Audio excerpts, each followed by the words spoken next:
আসসালামু আলাইকুম রহমতুল্লাহ। আজকের ভিডিওতে আমরা আলোচনা করব বলদিয়া পরীক্ষার প্রশ্ন পার্ট 2।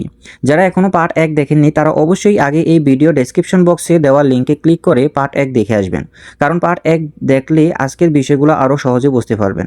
আজকের প্রশ্নগুলো নেওয়া হয়েছে সেই 128 পৃষ্ঠার অফিসিয়াল বই থেকে, যা নতুন করে সৌদি আরবে আসা কর্মীদের বলদিয়া পরীক্ষার আগে 2 দিনের প্রশিক্ষণ শেষে দেওয়া হয়।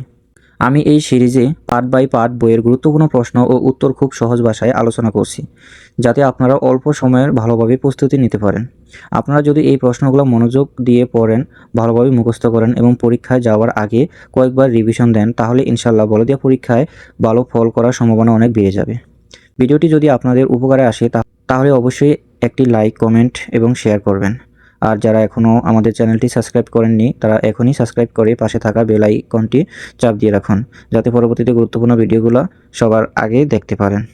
চলুন আর দেরি না করে শুরু করা যাক বলদিয়া পরীক্ষার প্রশ্ন পার্ট 2। প্রথম প্রশ্ন হলো, খাদ্য নিরাপত্তা কেন গুরুত্বপূর্ণ? শুধু লাভ বাড়ানোর জন্য, মানুষের স্বাস্থ্য রক্ষার জন্য, শুধু ব্যবসা বড় করার জন্য, শুধু রপ্তানির জন্য? এর উত্তর হবে খ, মানুষের স্বাস্থ্য রক্ষার জন্য। প্রশ্ন নম্বর 2, খাদ্যবাহিত রোগ কতটিরও বেশি? খাদ্যবাহিত রোগ 50টি, 100টি, 200টি, 500টি? এর উত্তর হবে 200টি। খাদ্যবাহিত রোগ 200টিরও বেশি। খাদ্য নিরাপত্তা সবার দায়িত্ব, এটি কি সত্য? হ্যাঁ, এটি সত্য। মিথ্যা? এর উত্তর হবে সত্য। আপনাদের বলদিয়া পরীক্ষায় এরকম প্রশ্ন আসবে, খাদ্য নিরাপত্তা সবার দায়িত্ব, এটি কি সত্য? এরকম প্রশ্ন আসলে কি দিবেন কি সত্য, যেটা সত্য হয় সত্য দিবেন, মিথ্যা হলে কি মিথ্যা দিবেন। প্রশ্ন নম্বর 4, খাদ্য নিরাপত্তা আইন বাস্তবায়ন করে কে?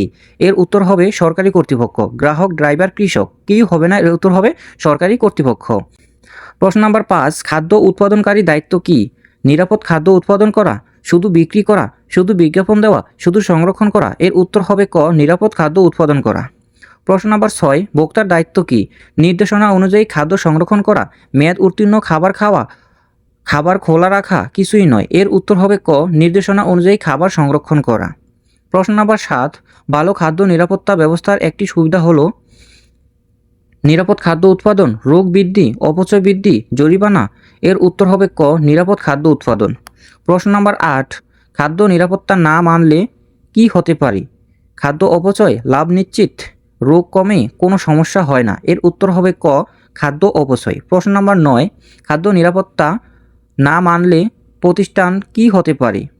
পুরস্কার পাবে, বন্ধ হয়ে যেতে পারে, বড় হবে, কর কমবে? এর উত্তর হবে খ, বন্ধ হয়ে যেতে পারে। খাদ্য নিরাপত্তা না মানলে প্রতিষ্ঠানের বন্ধই হয়ে যেতে পারে।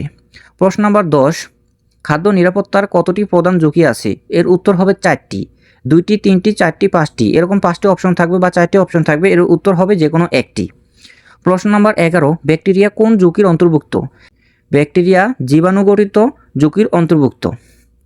প্রশ্ন নম্বর 12, কীটনাশক কোন ধরনের ঝুঁকি? ভৌত, রাসায়নিক, জীবাণু, অ্যালার্জেন? এর উত্তর হবে রাসায়নিক। প্রশ্ন নম্বর 13, ভাঙ্গা কাজ কোন ঝুঁকি? রাসায়নিক, ভৌত, জীবাণু, অ্যালার্জেন? এর উত্তর হবে ভৌত। প্রশ্ন নম্বর 14, চীনাবাদাম কোন ঝুঁকির উদাহরণ? জীবাণু, রাসায়নিক, অ্যালার্জেন, ভৌত? এর উত্তর হবে অ্যালার্জেন। এই প্রশ্নগুলো খুব গুরুত্বপূর্ণ, এগুলো মনোযোগ সহকারে মুখস্থ করবেন এবং পড়বেন।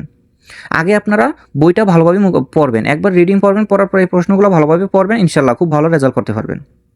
প্রশ্ন নম্বর 15, দূষণ কোথায় করতে পারি?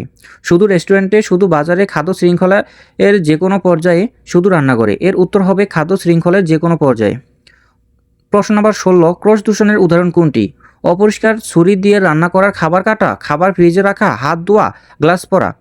এর উত্তর হবে অপরিষ্কার ছুরি দিয়ে রান্না করা, খাবার কাটা। ক্রস দূষণের উদাহরণ হলো এটা। প্রশ্ন নম্বর 17, ময়লা হাতে খাবার সুস্পর্শ করলে কি হয়?